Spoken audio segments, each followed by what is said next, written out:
Hello, everybody. How's it going? Why am I not? There it goes. Okay. Welcome, Sal. This is your second time on my show. How does it feel to be back on the show in the wet market?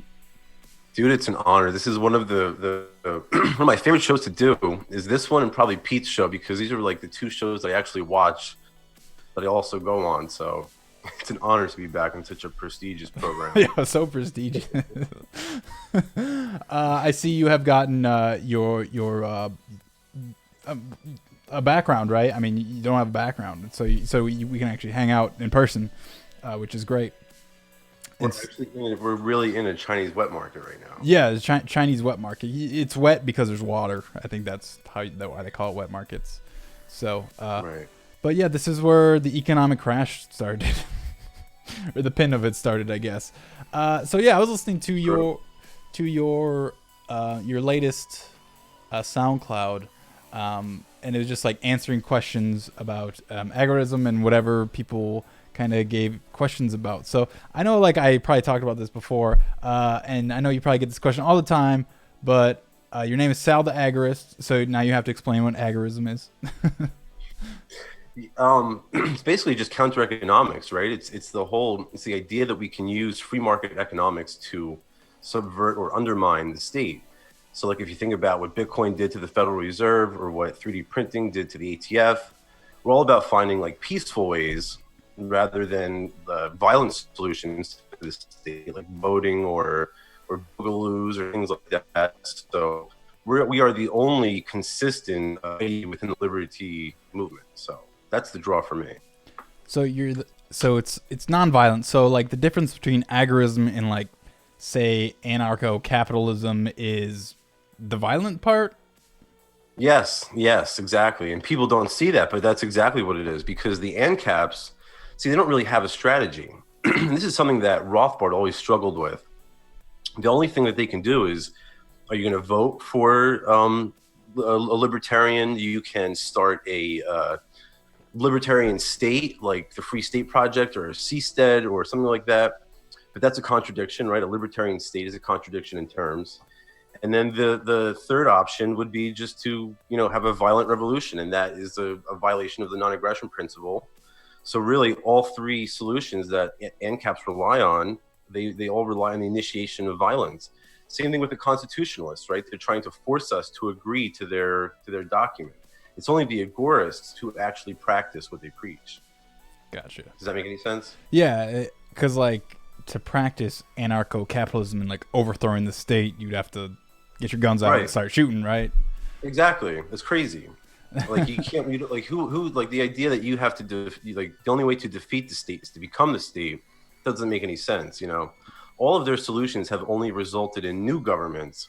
Whereas if you look at every time counter economics has been used, it eradicates the government, right? So that's what Gandhi did with Satyagraha, was just essentially counter economics.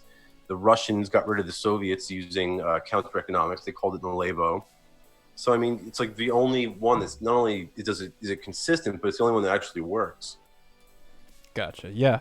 And so you bring economic power away from the state by not using the state's markets. Is that kind of the easy way to Yeah, say it? yeah, essentially, yeah. You know, every issue is different. So like for like with the example of like the currency, which is probably the most obvious one, easiest one to understand, like clearly the banks have formed a cartel. And in a free market, a cartel can't last, right? Because one member of the cartel will always get greedy and underbid everybody else.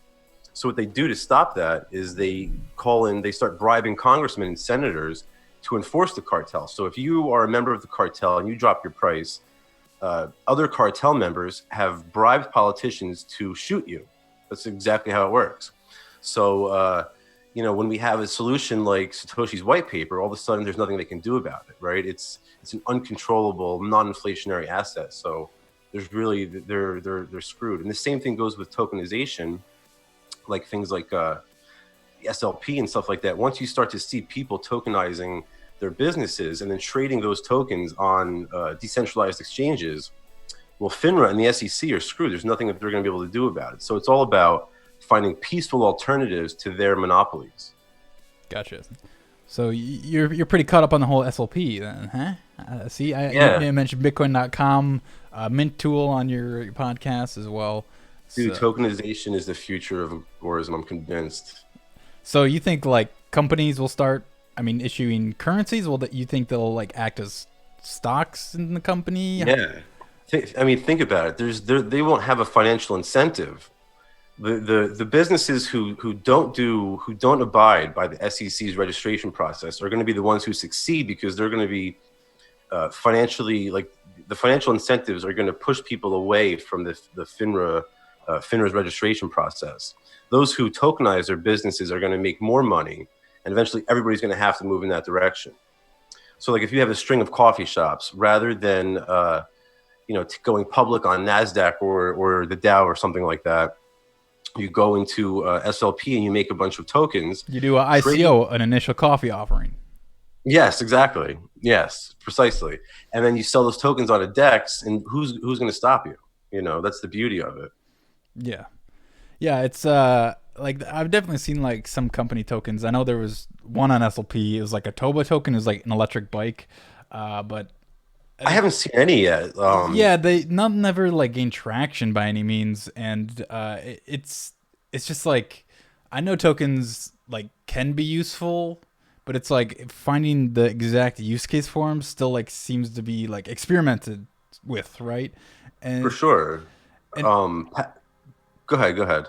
no, go ahead. I was finishing up. No. Patrick Byrne from Overstock. He's got T0, the token exchange, and I know they're selling securities and stuff, but that's all SEC compliant and shit like that. My bad. They've followed all the rules and stuff like that. So they're not disintermediating in FINRA. They're just making a bunch of money. Yeah. Hey, did you just apologize for like swearing? Is that what you just apologized? Yeah, I don't know. We're on YouTube, aren't we? I don't want to get you kicked off. I don't give a fuck, bro. Like, you think I'm that? If I get kicked off, that'd be amazing that they even like see me. So I don't care. Like a rapper getting shot, right? Yeah. I mean, it would suck, but that'd be all of CoinSpice going down. So that'd be quite the tale. Right. So yeah, feel free to fucking swear as much as you want. I don't care. Take CoinSpice down. Yeah, they're gonna take CoinSpice down. They got the pirate ship. This whole time I've been a Blockstream plant. Yeah. Damn you. Yeah, it's and unrelated to what we're talking about, but it's funny how I've never heard like Blockstream or any of unless they're like directly responding to one of us. They never like mention CoinSpice or like anything. Like they never mention CoinSpice anywhere because it's like just the whole like knowing the brand, right? Like brand recognition, right? Like don't want to give you guys the name cred. Right, exactly. So don't talk about CoinSpice because they're a little too spicy for your taste. But anyway, so agorism and Bitcoin goes hand in hand. But why the hell haven't we seen Bitcoin go up when everything else in this market crashes the last couple weeks? I don't know. Who knows why it hasn't popped up yet? But I think when crypto prices in general do jump up, I think they're going to just pop. Like it's going to explode. They can't keep prices down forever. I think a lot of it's like fraud. I think the markets are like really fraudulent right now. We don't know what to trust. Like if you look at the markets, everything priced in dollars, it seems to be going up a little bit. But if you look at it priced in gold, it's not so much the case anymore. So I think that these crypto prices are definitely like temporary. They're going to pop up. But more importantly, I don't think that we should even care about what the price of Bitcoin or Bitcoin Cash or any other cryptocurrency is, because let's stop pricing it in their currency, right? Like regardless of what the price is, it's still going to be useful as peer-to-peer cash, whether it's $1 or $300. We're still going to be able to use it, Yeah. At least we are. The BCH people will. Yeah, I mean, that was definitely like a leading question because my answer is like you said, the markets are fraudulent, and it's I think the whole crypto use case, number one use case right now, is speculation, right? And nobody's gonna flock to a purely speculative asset in uncertain times like this. So e-bike from Taipei Scooter. Oh, there is let's talk about SLPs. Drop from CryptoPhil. Do you know Drop? CryptoPhil's token? It's kind of like an exchange token. You do get trading discounts, but they also every time they list a new token on CryptoPhil, they'll give it out to drop holders. So it's kind of like a unique way for that.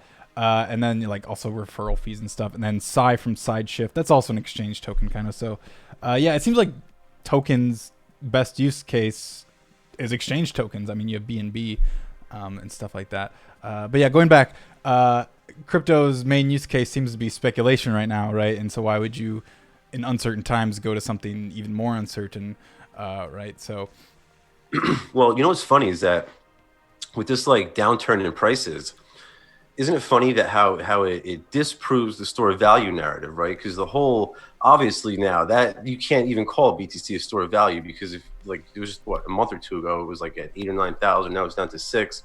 So clearly it's not a store of value, but BCH is still useful as a peer-to-peer cash, right? We haven't lost our utility, but they have. So their narrative has been disproven. And if anything, I don't know if you saw Hayden's video, but the peer-to-peer cash narrative has been strengthened, because if anything, now more people are using it because they don't want to touch like dirty cash and dirty plastic like credit cards and stuff like that.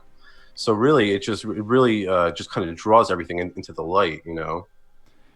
yeah. Yeah, I mean, I only touch when you pay. It's like you press the numbers, right, to do your PIN in America. You press your phone, that you don't like touch their stuff. Right. Yeah, I'm talking about credit cards, but yeah, but with Bitcoin, you obviously don't just only Right. touch your phone. So, but yeah, yeah. So maybe someday peer-to-peer cash will win. You'd think it'll happen someday, but damn, sometimes you like watch and you're like, damn, it's almost been 3 years since Bitcoin Cash has been out, and it's like we're still. It seems like we haven't we're just running in place, right? It's Patience though, because like the market always wins. It's just like economics doesn't tell you when things are going to happen, but it does tell you what's going to happen. So it's really just a matter of economics. But you know, who knows? Maybe in like 5 years, like they're going to come out with some other cryptocurrency that's going to be like no, please, much more useful and just outcompete everybody. But who knows? Yeah, yeah, I mean, like a new currency, please no, because then you have to restart the whole. Right. You have to restart the whole like network effect, right? Hopefully, we can True. just build it into Bitcoin Cash. But Right. yeah, but Right now, though, Bitcoin Cash is what works at this moment in time. yes, for sure, You for know. sure, for sure. So, yeah, let's. We definitely have more to talk about, but your memes are a good jumping off point. So we'll just suspend civil liberties for a couple weeks, and they're gone. So, yeah, it's been kind of. So you're in New Jersey, and so New York is like the hot spot for Corona in the U.S. right now. And isn't there like checkpoints at some point for New York people or something? Dude, checkpoints was like 3 weeks ago. We are past the checkpoint. We are basically in like camps at this point up here. They've got tanks rolling around the street. Upstate New York, I'm not even making this up. Upstate New York, they have like checkpoints where they have like giant flashing signs that say, keep your windows rolled up. And then state pigs in hazmat suits come up to you with giant like Q-tips. They test you on the spot for coronavirus somehow. I don't even know how they do it. And if they, for whatever reasons, deem necessary, you're like huddled off to the side into like one of their Cuomo's quarantine camps or something like that. So there's like people are literally trying to escape the tri-state area. And then Trump said he was going to lock us down into like one giant FEMA camp. So everybody like made a mass exodus for like the state borders. The state of Rhode Island made it illegal to go for New Yorkers to enter into their state, and like they were going door to door looking for people in like Rhode Islanders' houses and stuff. And like if you have New York plates, they were stopping you and like putting you into 2 weeks of like quarantine. It's crazy. It's insane. They've been waiting for this though. This is like their time to shine. Yeah, I know. Like I don't think anybody's saying like the coronavirus is like a hoax, but it's like just taking advantage, right? And it's like an excuse for the economy to shut down and to put their power over everybody. It's been insane. Like the only good thing that I've personally had from it is that when I drive, there's no traffic in Atlanta, and it's fucking awesome. You're breaking up there. Say again. Are you an essential? Am I in Central Atlanta? Yeah. Here they have us classed into essentials and non-essentials. Oh, essential. No, I mean I work from home technically, but like Atlanta/Georgia hasn't really had any lockdown laws yet. It's just like been recommendations. So I'll just drive Okay, somewhere, and yeah. like you can drive through like Buckhead and downtown Buckhead, which is like always full of traffic, and there's just like nobody on the roads. It's so strange and it's so great to drive. Yeah, I know, I know. I can agree with you the more. I think it really is just an excuse for a lot of this. Like the virus is obviously real, it's dangerous. You want to like you don't want to get it and stuff like that. But man, it sure is convenient that they have an excuse to have martial law basically in effect while the dollar is collapsing, and they have to pull out like infinite QE infinity and $6 trillion stimulus plans and stuff like that. So Yeah, it's very convenient for them. very, very convenient. Oh no, we have to shut everybody down and do all these things? Oh, darn. Sorry, guys. Yeah, so what are you going to do with your $1,200 check? I'm not getting one. Why not? I won't be getting one because it only goes to tax recipients, and I stopped paying to murder children in like years ago. So you only get the bribe money if you still pay to murder kids. So really, if you think about it, this is really just a redistribution of wealth from agorists to their tax cattle. They're just trying to take money from their enemy, counter economists, and they're trying to give it away to their victims to try to make themselves look better. So you haven't paid taxes in years. I haven't paid taxes in, I don't know, 4, 5 years, something like that. I don't know. I should go back and do my taxes from last year because now I can get the $1,200. But you could probably get more money out of it if I did it. But So like, now I'm curious. So don't you get like a fine, or do you have to go to court, or for not paying your taxes? Like, no, I haven't. I haven't. been audited, or No, I haven't got anything. I haven't like received anything. I met some uh, like 2014 or something like that, and he was telling me it's like, yeah, man, he's like, I've been like 10 years without paying taxes. And I'm like, damn, what am I doing? Like, I'm being stupid, you know. And then I started reading about Erwin Schiff and stuff like that, and I was like, you know what, I it's like it was also a moral thing. Like, I don't want to pay. I don't want to be part of what's going on in Yemen, right? I don't want to be responsible for that, or things. God only knows who they're going to genocide next. But I don't want to. I don't want to have my hands bloody. So yeah, so that's what it is. I'm just like, so like, what? There's got to be some So they don't consequence. they don't come after you, right? And like, who knows? There's different theories as to why they don't come after you. A lot of people think technically you don't have to pay, and they just they want to enforce it against you if you don't pay. I don't really think that that's the case. I'm not a lawyer, but I think that if they want you, they'll get you. You know. Right. I think it's more of a thing, maybe like pay it, or we have an excuse to come get you if you do something else wrong, right? Like, Exactly. Yeah. Like look at Al Capone. That's what they did to Al Capone. They right, couldn't get him for bootlegging or moonshining, so they got him on taxes. right. Well, okay. Don't pay taxes. Interesting. Interesting. All business is essential because every business is providing someone with an income that is essential to their survival. So, yeah, they're like separating workers into essential and non-essential, right? And essentials are people that work at liquor stores and grocery stores, and non-essentials everybody else, I guess. What's funny is like the government is the non-essential ones. They're the ones who should be staying home. The rest of us actually are essential, right? I don't care what your job is. I don't care if you're like sweeping the road. That's more of an essential position than a politician, right? The last thing we need is somebody to like draw our blood like a tick or something like that. That's crazy, you know. Yeah, so I work in film and TV, and there's like no sets, like nobody's shooting right now, and so you would think if everybody's staying home, they're gonna need more content to watch eventually, right? So like my question is when can we go back to work and make movies? Because like give it 2 months, there's gonna be nothing new coming out because nobody's making anything. I don't think they can keep this up for another 2 months because it won't happen. There'll be the size of the black market will grow to the point where it'll just completely wipe out the white market. It'll just overtake it. there will be people developing movies on the side and selling them and making a whole boatload of money because of there's a demand that isn't being satisfied.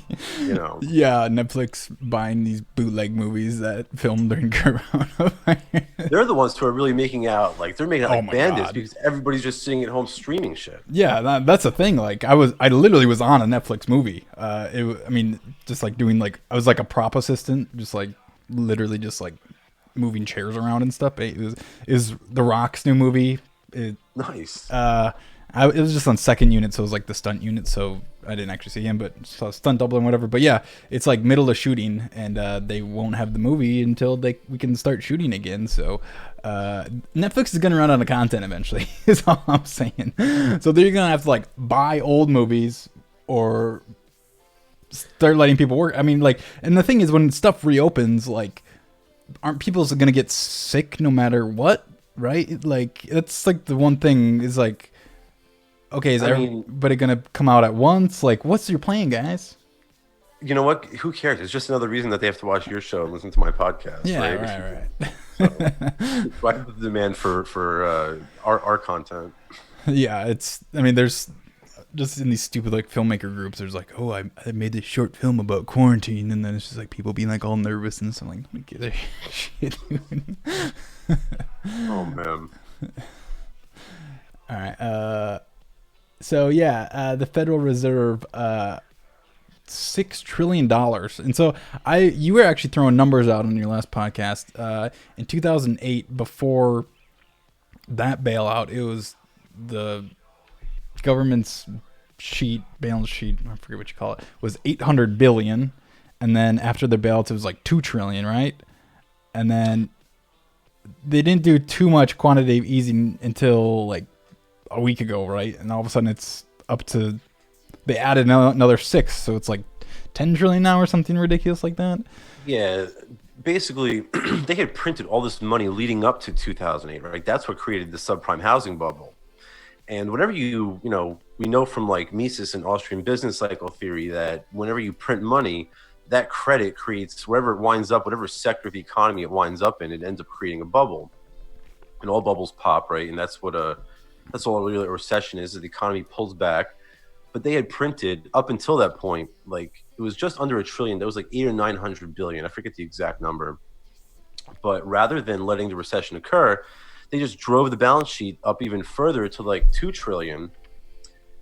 And what's funny about that is that Larry Kudlow was a talk show host back then, and he was telling everybody how we were going to turn into Argentina because the balance sheet went up like $1 trillion.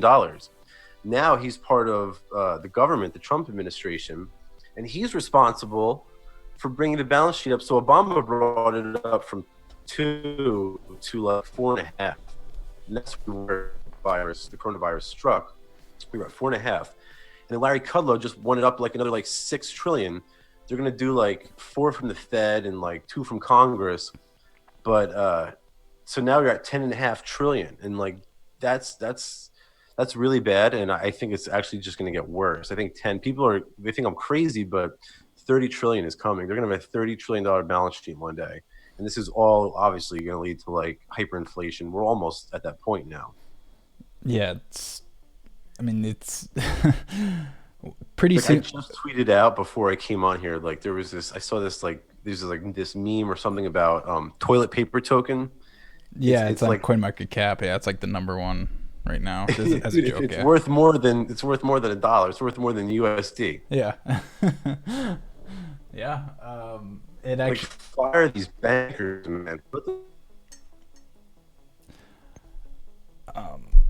Yeah, breaking in and out a little bit, but yeah, it's so like the USD is the reserve currency of the world, right? But like other countries are obviously printing more of their own money too, and so I mean, like overall, you think the USD will like still be competitive with these other currencies?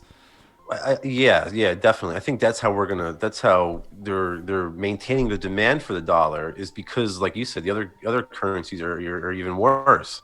Some places will do better, right? So I think like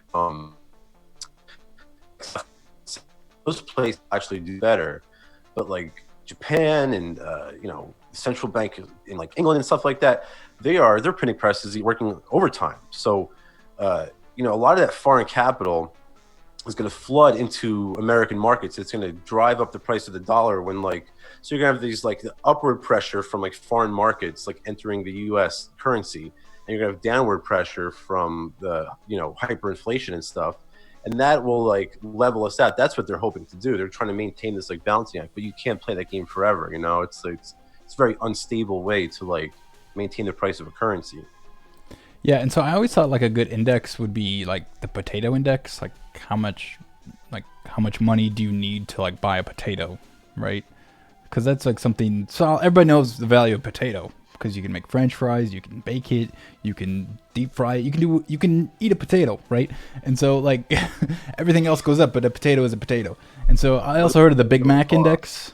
Yeah, okay, I've heard of that. The Big Mac index is also another one. It's been more stable than the dollar, I think.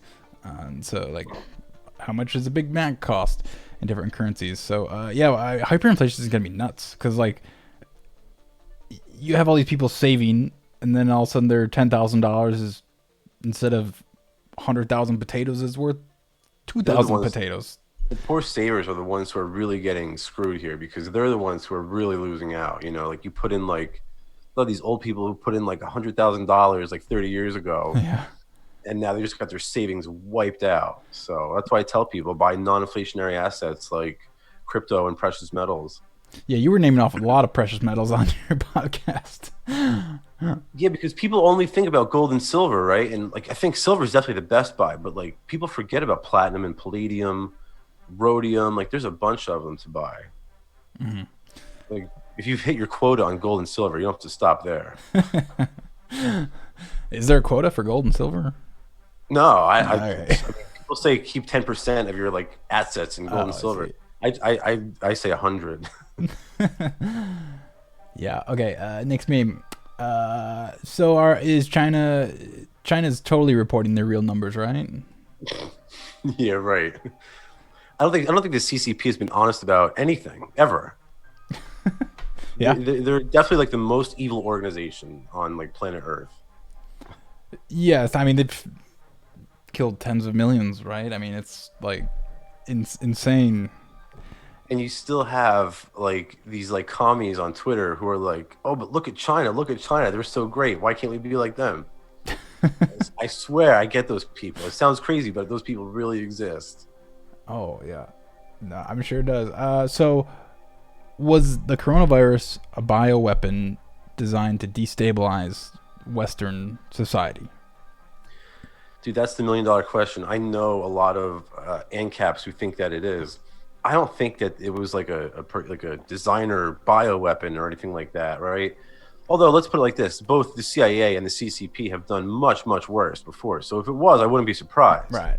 But I think that it's probably just like a naturally occurring virus that they are going to milk for everything it's worth. So like, you know, you do the math. We're all home for like a month. They're going to cut us all checks for $1,200. You add it up times like how many Americans there are. It's not even anywhere close to 6 trillion. It's not even up to like 1 trillion. Yeah. So it's like this is all just an excuse to bail out all these corporations, to like, you know, tighten down the police state and have martial law and like, you know, infinite quantitative easing, and it's just an excuse for tyranny. That's all it is. Mm-hmm. Yeah. Convenient. Very convenient. Thanks, Jenna. Flatten the curve, right? So resist and flatten the curve. I like that chart. You have anything to say about this? Look, man, the problem is this. Everybody assumes that, and like we're gonna go back to Easter. Like Trump was like, Easter, I want everything open again. Look, I hope we go back to normal at all, ever. I wouldn't be surprised if a lot of these dictatorial measures are here to stay, and we don't ever go back to like, you know, what we thought was normal, right? This is the new normal now. Tanks in the street and shit like that, and curfews and things like that, and you're not allowed outside of your house. Like, I would not be surprised if that is a new normal.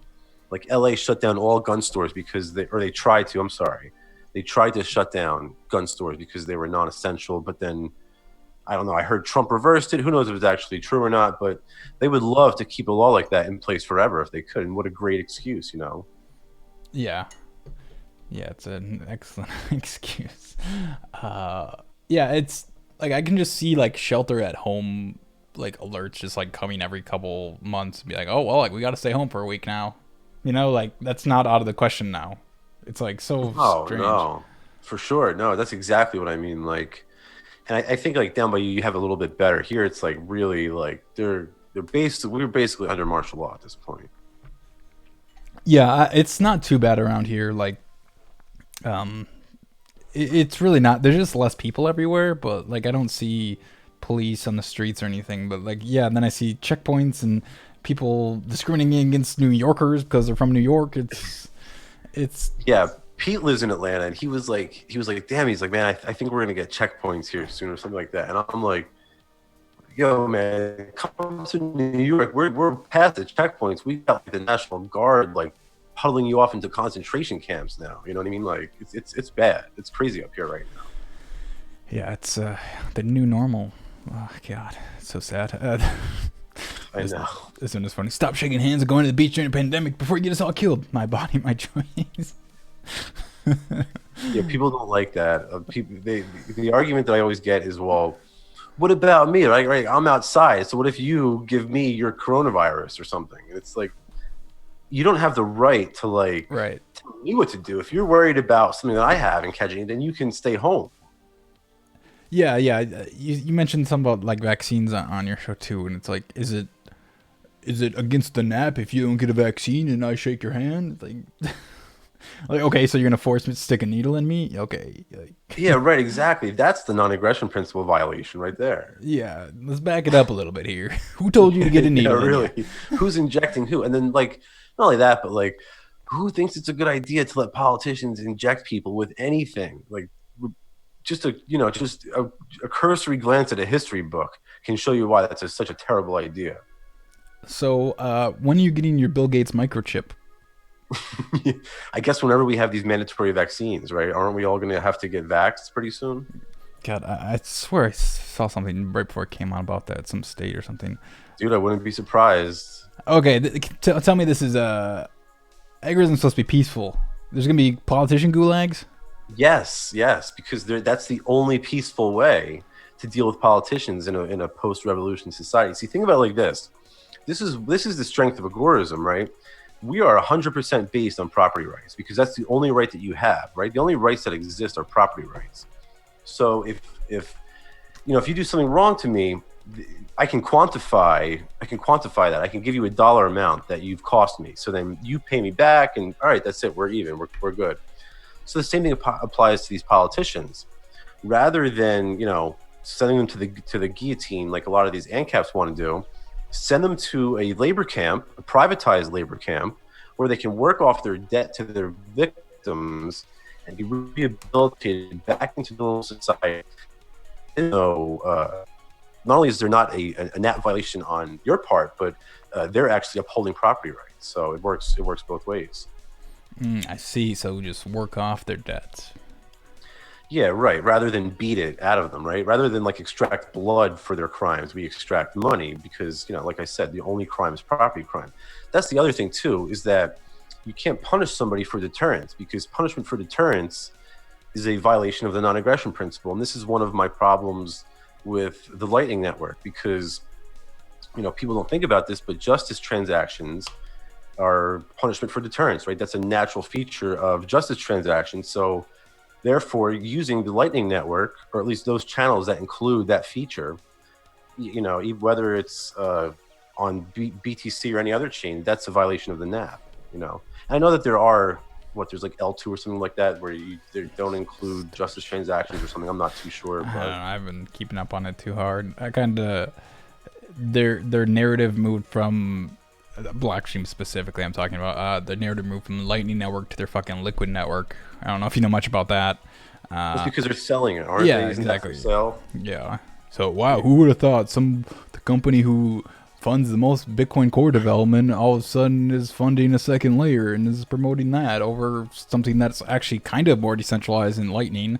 Now they have a federated chain that they're promoting. Who would have guessed? Oh my god, nobody could have seen this coming. Samson went from following me to not following me to blocking me.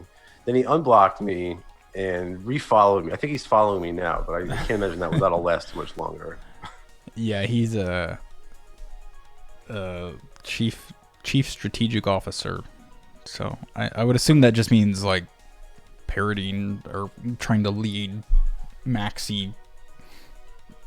Look, I don't have a problem with like him or any other individual, but like I just don't like how he got like he's like reporting memes and things like that. Yeah, that whole the gym friend. Did you see a gym friend on the show? Yeah, I know. Yeah, I found him on Instagram from your show too. I follow him now. Yeah, he's beast. He's a beast. He got a Twitter now. I think he tweeted a couple times, and he always hashtags on Instagram #RealGymFriend and #GymFriend. So he took it all in stride. He actually did know something about blockchain. Actually, not really. He just kind of knew it as a buzzword. That's he's okay. He's like some kind of entrepreneur, right? Yeah, he like does crowdfunding in general, so he like kind of knew it through like blockchain ICO crowdfunding, but he like didn't know anything technical at all. So it was just a coincidence he was with Samson's girlfriend. Yeah, coincidence. That's actually how. That's how they met. No. Anyways, stay too much time on Jim Friend, but he's a legend. He's a legend. So we're gonna go. We're gonna go to the Agiris Utopia now, which is. I gotta find it. The wet market is the Agorist Utopia. Yeah. Okay, this is the wide view of the Agiris Utopia. So, yeah. Oh, cool. Okay. So yeah, it's got a cool building back here. So and there's mountains in the back. You can go hiking, and some states shut down like national state parks. Like how you can't be outside. Like fuck off. Like you think that's where they'd want you is to like be out in the open, away from everybody, Yeah, and so there's actually there's a state park like right up next to the apartment complex I'm at, and I'm pretty sure the front gate is closed because I saw people walking down the road to like go into it. Like I can literally just like walk into the side of the state park, so I have no idea if it's closed or not, but I'm pretty sure it's actually closed. But there's like still people going there. Like fuck off, it's the woods. It's just an excuse to give the rangers like a few days off while you're paying them. Yeah. Like someone sent me a picture of like these little kids riding their bicycle and like past the closed sign at one of these parks, and it's like we're all agorists now. You know what I mean? Like when it comes to martial law, everybody's a counter economist. Yeah. Yeah. They're shutting down nature. One of the first cases in Atlanta, they actually shipped. He like worked at a Waffle House. They shipped him to like a super remote state park to quarantine him in a state park. Like that was gonna work. Stupid. You guys do things much differently down there. I know. Put him to the woods. Yeah, he worked at Waffle House and then they throw him in the woods. It's just like the strangest thing. This is the weirdest story. The weirdest like headline. Like, oh, they put him in the woods. How was your month? I went from Waffle House to the forest. Oh man. Oh, gosh, what else has been going on? Yeah, so I just filed my tax returns with my wife, actually, who's still working on getting her legal paperwork for immigration. So I filed jointly with her, so I'm hoping we get both. Because technically she filed. Is that what? Yeah, but I thought once you get married, you automatically can like apply for like a certain special visa, right? Yeah, that's what we're like still applying for. It's a fucking ridiculous process. Trump just added another like clause thing. It was another form. It's like what is it called? Like a proof of self-sufficiency.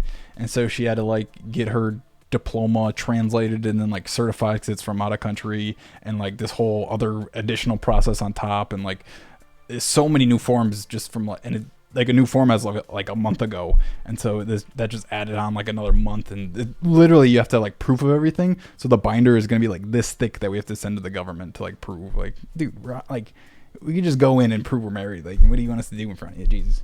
That's what you're getting for all of your tax dollars paid. Yeah, exactly. Well, it's funny because I mean, I pay my taxes. I guess I don't have to, but literally the money I get back is just gonna go right to my taxes. Like it's basically about even. It's just like, It's. I mean, they might as well just keep it. They can save money on the postage. I know, right? Like, come on. But that's the problem, is that they think that everybody's going to take this Corona cash and they're going to go out and they're going to go to Applebee's and like Target and spend it and like consume. I don't think that's going to happen. No. I think people are going to pay their taxes. They're going to pay down credit card debt. They're going to buy gold and Bitcoin. They're going to do anything else. They're going to save it before they go out and like consume. Yeah, the people. It won't have the stimulating effect they want. Especially if they're not working. Like. Right. Right. Exactly. Go towards rent. Like it's not going towards Applebee's for sure. Right, exactly. And that's the problem. That's why they're like shooting blanks now, which is like they're in big trouble now because of that. Yeah. So some guy says they shut down the golf courses in our area because the clubhouses were shut down, and the owner said people could come out for free. Nice. Golf courses, they got like Fifth Ave shut down in Manhattan. Like, never mind the golf course. You guys going to camps up here. I'm telling you guys, it's bad. Like, it's real bad. Yeah, it's unprecedented times. I think that's for damn sure. Cuomo was waiting for something like this to happen, and De Blasio too. I like this one because I just finished it yesterday. His death was total accident. I had nothing to do with it. This motherfucker's spitting. I didn't. To be honest with you, man, I haven't even seen the show, but I've heard like it's all anybody's talking about, and I jacked the meme from somebody on Insta. So I'll admit I binge watched it in one night. It's 7 episodes. I think it probably could have been 5. It's kind of elongated and overhyped for how much hype it's gathering. I think it's a little overhyped. Like I still think it's good, but like, is it actually entertaining though? Or yeah, it's entertaining, but like for the amount of hype it's getting, it's like maybe I just saw it so much I like expected it. It's a good watch. Like it's a good watch, but yeah, enjoy your new content while it's there. Bro, yeah. Yeah, there's some other tweet I saw. He said in 1920s you couldn't. Something about the bar. I missed the wording now. About what? Something about going to bars. No, you couldn't. You could smoke in a bar, and today you can't even drink in a bar. Oh yeah, right. I tweeted that earlier. Like, I said I remember when you can smoke in a bar. Now you can't even drink in a bar. Right? Yeah. You can't even go to a bar now up here. They're like shut. Yeah, all the restaurants are shut, and so you have a 3D printer. Have you? I do. Have you 3D printed a gun yet? No, of course not. Me? Have you heard from people if they work? Yes, I've heard from people who have, and Yeah. apparently they do work. What's up, David?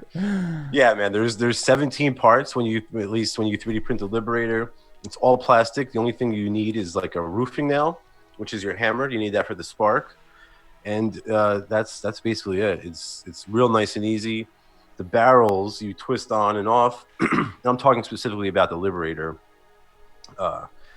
Barrels though, they break and they crack, and the frame of the pistol, if you over time, what'll happen is it'll start to splinter because like the plastic gets like dried out and hard and stuff like that. So the barrels, what you have to do is, some people I know what they do is they have like a belt that you can like attach the barrels to, so that it's of course it's single shot. So the barrel, when you're done with it, it probably is no good. I wouldn't want to shoot it a second time. Mm-hmm. So you toss it, you rip another one off your belt, and you have another barrel like ready to go. Gotcha. Yeah. So if you like wanted like a hardened gun, you would just need like a metal barrel, basically. Yeah, right. If you want like a more durable sort of thing, like 3D printed gun is really for like emergency martial law type scenario. Whereas like Right. if you can get yourself a ghost gunner or like if you have a CNC miller, then you're really in business. But in New Jersey, they're actually illegal. I think it's the only state in the country where the ghost gunner has actually been banned. So we can't, we're not allowed to buy them here. Not allowed to buy. Sorry, you're not allowed to buy a miller, a CNC miller. No, you're not allowed to buy a ghost gunner. You can buy a CNC miller because you can use that for other purposes. But a ghost gunner is specifically designed for like. What's a ghost gun like? Unregistered? Well, no. Ghost Gunner is a product that Cody Wilson made, Okay. where you can basically make your own homemade firearms and stuff like that at home. It's really just a CNC mill designed for firearms specifically. Oh, I see. Huh. Yeah, I don't have one of those. Interesting. Yeah, you've never printed a gun before. You definitely don't know anything about it. Never. Never. If I did, I'd have lost it in a boating accident by now, along with the rest of my guns that I don't have. Yeah, and your Bitcoin private keys for sure. Gone. Oh, Gone. just horrible boating accidents. Write it off on your taxes so they pay you. Yeah. Yeah, it was No fun. reason to do a 1040. Yeah, exactly. Yeah, it's funny. On my taxes this year, a lot of my income last year was Bitcoin, and capital gains tax is like way less than independent contractor 1099. So like I'm paying way less than I thought. It's just like so silly because like I mean the rich people get money out of capital gains, and if it's longer than 1 year, you hold the asset. It's 0% if you make under $80,000. So literally, if you make $80,000 on Bitcoin and that's all your income, you don't pay any taxes. Not, if you hold it for a year. Right. So in other words, you have to profit 80 grand. Right. But Okay, I see what you're saying. yeah, but still, like, I mean, it goes up to like 15% if you're like make $1 million or something like that. But I have a lot of Bitcoin coming in because of like trading on local Bitcoin, local.bitcoin.com and stuff like that. But I don't think it's up to 80 yet. But I didn't profit all that money. That's just, Bitcoin that I'm selling and stuff like that. So I don't know. Maybe they are interested in me at this point. well, it's not income. It's capital gains, dude. Well, you paid me in Bitcoin. No, it's capital gains. Oh, right. I see what you're saying. Yeah. Okay. Yeah, see, they're slick, man. They're it's funny because like a few years ago, Bitcoin wasn't even money as far as they were concerned, and now they're taxing it like it really is money. So Right. it's all about whatever's convenient for the IRS, the parasites. So are you saying you didn't do the census either? The U.S. Census? No. Actually, I got that in the mail today. I threw that right out. Dude, they sent like 15 different letters to me. It was probably like 10 because I'm in a new apartment, so like it's just like everybody they send it to, right?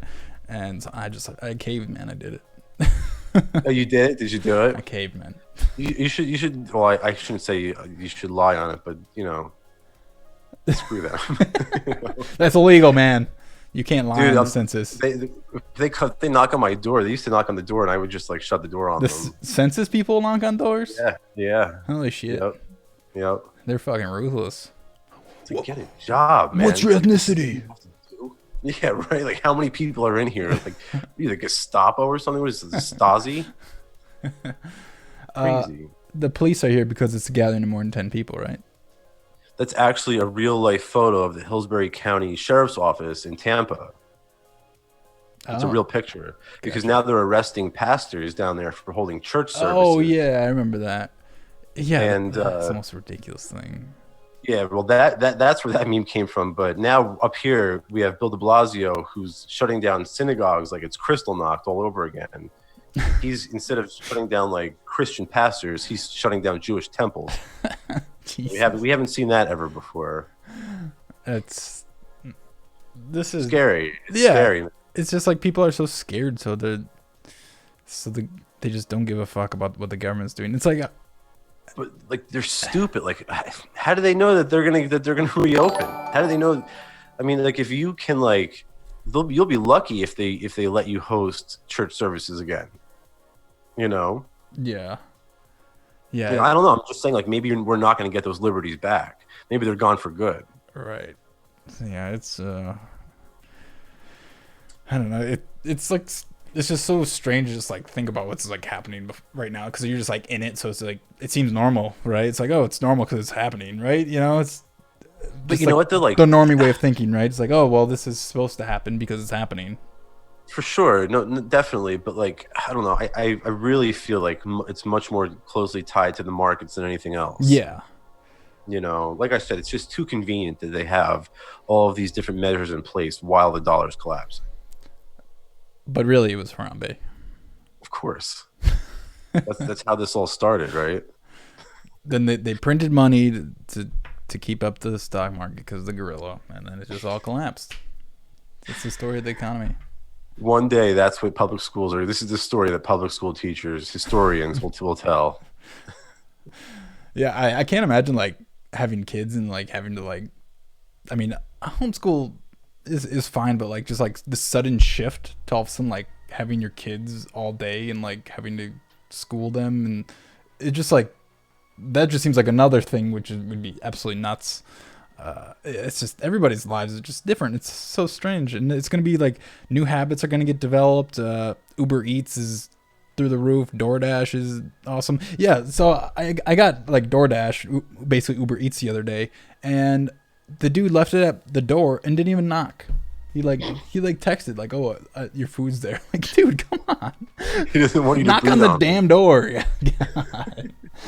It's crazy, but you're right though. Like these like Uber and like Uber Eats and DoorDash people, they're making like bandits in all of this. Yeah, I mean somebody's always gonna profit. The one thing I think is funny is those Airbnb people that have like 10, 20, 30 properties or whatever, and they take out huge loans and they just pay them back, and now nobody's traveling. Yeah, you're right. I didn't even think about that, actually. You're right. No Airbnbs. But dude, the airline tickets are like, they're like God. giving them away right now. Yeah, they are. It's so hard to like not travel around the world right now. Yeah. Yeah. Like, I was seeing like Peter Schiff was saying how you can get a ticket from San Juan to Boston for like $3 right now. It's crazy. It's insane. Doesn't even pay for the TSA agent. Yeah, I know. It's nuts. It's insane. It's crazy. And before Uber Eats price gouging, pretty soon they're gonna have like what is it, like rush rates regular Uber has or something? Where they oh right, yeah, like peak load pricing. Yes. Yeah, for Uber Eats. Oh my Genius. God. Well, I guess that'll like level off the demand at least. Yeah, exactly. I mean, that'd be a solid gig, I guess, because I mean, fuck Uber because you have to like be with random people, but like, hey, food, whatever, I guess. But yeah. My friend was like an Uber driver, and he's not doing that anymore, and he's just like delivering food now. So the market provides. The market provides. You have any questions for me? I don't know, man. I think I did, but now I can't remember them. There was like a few things I wanted to ask you. That's right. You can think of it. So this one, the Hungarian parliament, basically just like gave this dude dictatorship, right? And yeah, I can't remember the last time when like that happened in like an Austrian, Hungarian country. I'm trying to think like the last time something like that happened. I can't think of the last time emergency measures were made permanent. That's weird. in like a Central European country. I don't know. Yeah, Star Wars jump up. I was thinking more like the Third Reich, Oh, like Emperor Palpatine, right? yeah, like Adolf Hitler. Oh, okay. Yeah, the guy that uses the Force with lightning. Yeah, that guy. Okay. Yeah, spreading fake, like this is, I hate this one. This is the worst one. Spreading fake news and rumors up to 5 years in prison. Like, come on, like, fuck off. The thing is, they get to decide what's fake news and what's not. Well, of course. Really, they're just saying anybody who's like telling the public a message that they don't want to hear. Yeah. Another example would be like, did you see now in England they're talking about making anti-vaccine, they're calling it anti-vaccine propaganda illegal. Sorry, say that again. Making what illegal? Like if you make posts like against like vaccines. Oh. Yeah. Yeah, it's like I don't even care if you're pro or anti-vax, but the idea that you're gonna like put people in jail for voicing their opinion is like, it's insane to me. Yeah, absolutely insane. Perhaps you had some questions about the minor dev thing, fund tax thing.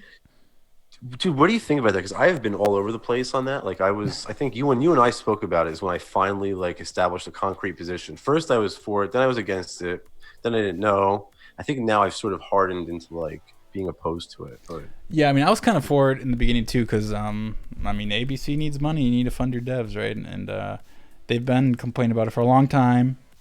And then you kind of get over your initial like reaction of like, oh yeah, we're gonna get the devs funded, and you're like, wait, they're literally changing the economic incentives for Bitcoin. And like, you're changing it, whether it's for good or bad, you're changing it. Like, part of the block rewards goes to somebody else than the miners. Like, that's changing it, no matter, that's a fact. And everything else besides that is up to personal opinion, right? And it's changing the way coin is distributed initially, coin mintage. It just changes it, because then all of a sudden you're going to be vying, people are going to be vying to get that fund, and you're going to be fighting for that fund. And to do that, you have to convince miners that you are valuable and they should give the money to you, and you should be on the whitelist, however they want to implement it. And it just literally changes the incentives. And like, the way I look at it is think if Blockstream tried to do this on BTC, like, everybody would be so angry and up in arms.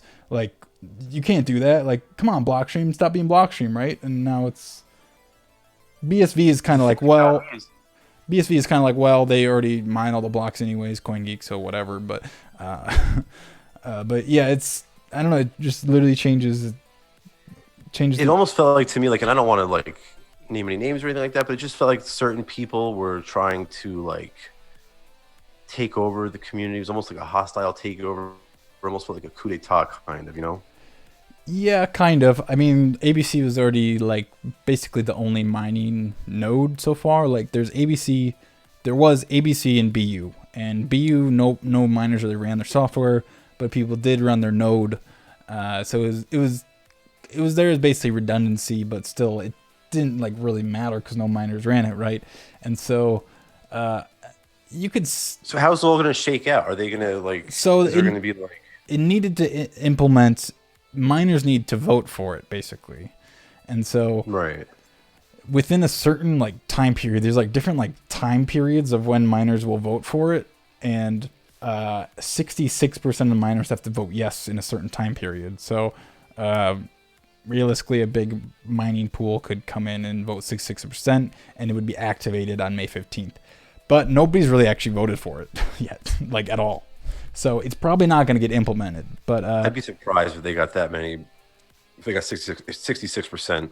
Yeah, it's so unpopular. So like the original BIP, like mining voting proposal, was like 95% or something like that. But they changed it, and this is a minority chain. So like a big BTC miner could just come over and take over the hash power and vote yes, and just fuck with the chain if they wanted to. So like that whole system is just like super flawed in itself. But it doesn't even look like it's going to go through anyways.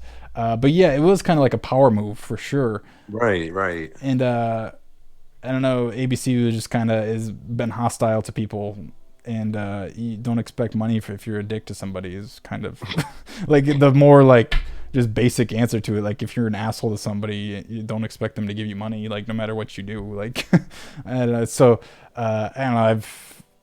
It's been quite the experience for sure. Because I know Vin was supporting it. Does he still support it or no? Did he like retract his support? I haven't even really seen what he said about it since. I mean, I think he kind of supports it, but I think he's more just like let them decide. Like, I can't decide. Let the miners decide. Over. Yeah, but like not having a strong inkling against it kind of says something. But like, what? Like, I don't know. It was him and the very few other people that were kind of for it.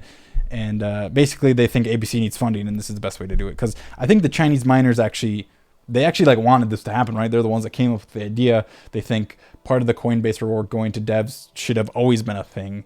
And they've been always pushing for it, though, the Chinese miners, right? Yeah, they have been. For a while now. Yeah, I mean, Jihan, like, I know a friend that's close to him, and he said Jihan's like wanted this for years, and this proposal came out, and it just got rejected, so...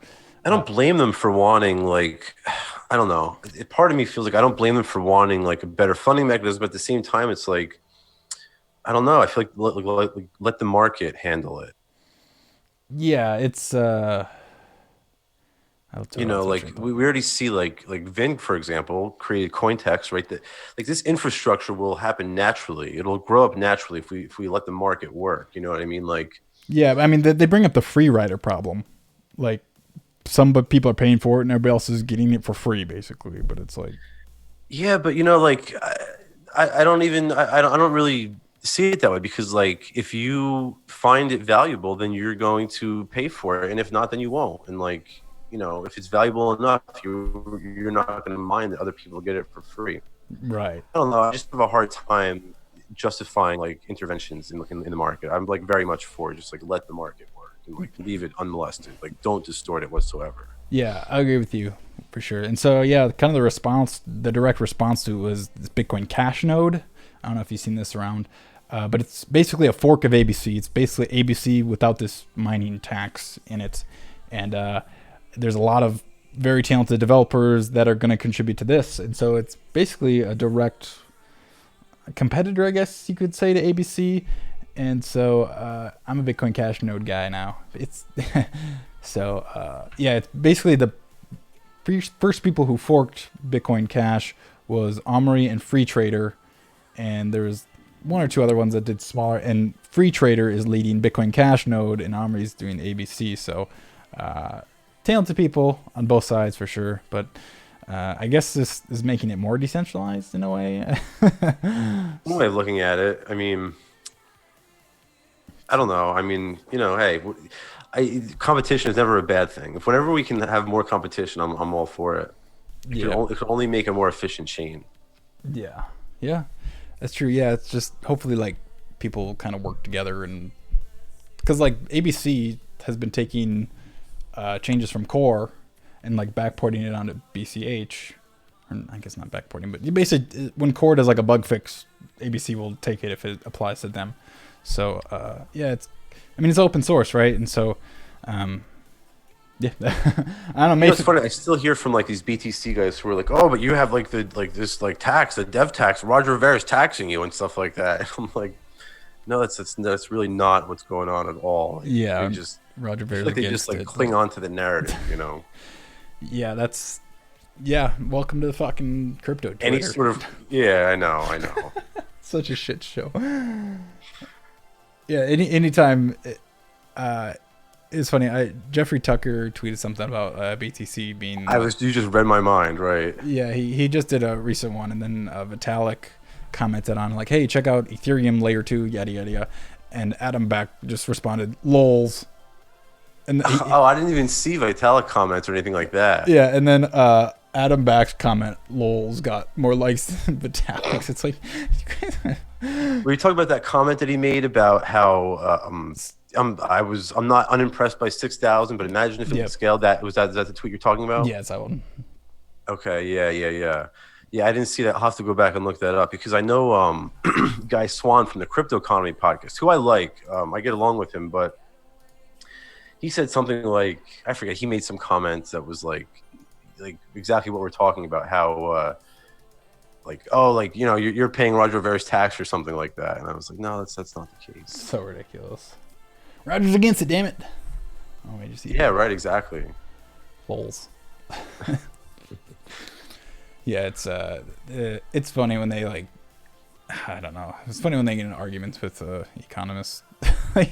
Because oh my god, it's great. It's my favorite. Because they always try and get into like technical details of it, like running a node and all this shit, and then we're just like, yo, but the fees. It's like that's it. Like, yo, but the fees, and it's like it feels like such a simple way of like an argument, but like it is. Dude, the best was there was there was like a tweet, like a thread between like Per Byland and Nick Szabo. You got to check it out. It's the most. I'll see if I can follow. I'll have to dig it up. I'll do like one of those Twitter advanced searches, and you can like tweet it out or something. But dude, it's great. He just eats them alive. Like the whole thread is just like Szabo thinking he's like talking about like seashells and shit like that, and like Per Byland's like, no, like regression theorem. Like I don't know. I'll link to it. It's great. Yeah, that's always. But that happens a lot though. Like I'll see George Selgin. Like whenever I like talk to a maxi about like crypto economics, like I'll get like actual economists like liking like the tweets and shit. And you can see that like they're like totally opposed to the maximalist narrative.